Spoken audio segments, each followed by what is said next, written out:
Enforcement directorate అధికారులకు letter రాశాడు Tollywood super star Mahesh Babu. రేపు విచారణకు హాజరు కాలేనని తెలిపారు. ఈ నెల 22న మహేష్ బాబుకు నోటీసులు జారీ చేసింది ఈడీ. విచారణకు హాజరు కావాలని సూచించింది. అయితే రేపటి విచారణకు హాజరు కావాలని ఈడీకి లెటర్ రాశారు మహేష్ బాబు. సాయి సూర్య డెవలపర్స్, సురానా గ్రూప్స్ లో ఈడీ అధికారులు ఈ మధ్య సోదాలు చేశారు. ఆ సంస్థలకు చెందిన యాడ్స్ లో నటించినందుకు 3.4 కోట్లు తీసుకున్నట్టు ఈడీ గుర్తించింది. ప్రమోషన్స్ కింద 2 కంపెనీల కింద నగదు తీసుకున్నట్టు ఆరోపణలున్నాయి. మొత్తం 5.9 కోట్లు తీసుకున్నారని, అందులో 3.4 కోట్లు నగదు, 2.5 కోట్లు ఆర్టీజీఎస్ ద్వారా తీసుకున్నట్టు ఈడీ అధికారులు గుర్తించారు.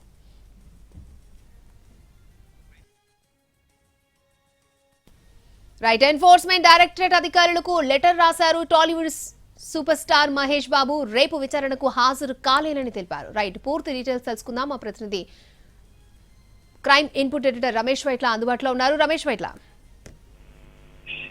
టాలీవుడ్ హీరో మహేష్ బాబు ఈడీకి ఒక లేఖ రాయడం జరిగింది. హైదరాబాద్ ఈడీకి లేఖ రాశాడు. అతను ప్రధానంగా సాయి సూర్య డెవలపర్స్ కంపెనీ సంబంధించి ప్రమోషన్ చేసిన సమయంలో 5.9 కోట్ల రూపాయల డబ్బులు తీసుకోవడం జరిగింది. దాంట్లో కొంత భాగం ఆర్టీజీఎస్ ద్వారా తీసుకుంటే కొంత నగదు రూపంలో తీసుకోవడం జరిగింది. అయితే నగదు రూపంలో తీసుకున్న దాన్ని హవాలాగా అటు ఈడీ పరిగణిస్తుంది. అంతేకాని దానికి సంబంధించిన లెక్కలు, దానికి సంబంధించిన వివరాలు కూడా ఈ మహేష్ బాబు అటు ఐటీ అధికారులకు చెప్పలేదు. అయితే సాయి సూర్య డెవలపర్స్ తో పాటు సురానా ఇండస్ట్రీస్ లో ఈడీ అధికారులు 2 రోజుల పాటు సోదాలు నిర్వహించినప్పుడు సాయి సూర్య డెవలపర్స్ కోసం ఆ ప్రమోషన్ లో భాగంగా అటు మహేష్ బాబు పెద్ద ఎత్తున 5.9 కోట్ల రూపాయలు తీసుకున్నట్లుగా అటు ఆధారాలు లభ్యం కావడం జరిగింది. అయితే ఆ డబ్బుల వ్యవహారంలో పూర్తి ఆధారాలు, పూర్తి వివరాలు కావాలని చెప్పి కూడా అటు ఈడీ అధికారులు మహేష్ బాబుకు నోటీస్ ఇవ్వడం జరిగింది. రేపు విచారణకు హాజరు కావాలని చెప్పి కూడా ఈడీ అధికారులు నోటీసులు ఇచ్చారు. అయితే రేపు షూటింగ్ ఉన్న కారణంగా తాను విచారణకు హాజరు కావాలని, తనకు మరికొంత సమయం కావాలని, మీరు ఇచ్చిన సమయం బట్టి మరొకసారి నేను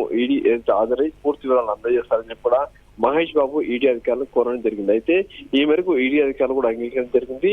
అయితే మరొక 3 సమయం కూడా ఇస్తామని చెప్పి కూడా ఈడీ అధికారులు చెప్తున్నారు. కాబట్టి ఇప్పుడు ఈడీ అధికారులకు రేపు రాలేదని చెప్పిన నేపథ్యంలో ఫర్దర్ గా కొత్త డేట్ ని అటు ఈడీ అధికారులు మళ్ళీ ఇచ్చే అవకాశం ఉంది. అప్పుడు తప్పనిసరిగా మహేష్ బాబు హాజరై తన వివరణ ఇచ్చుకోవాల్సి ఉంటుంది.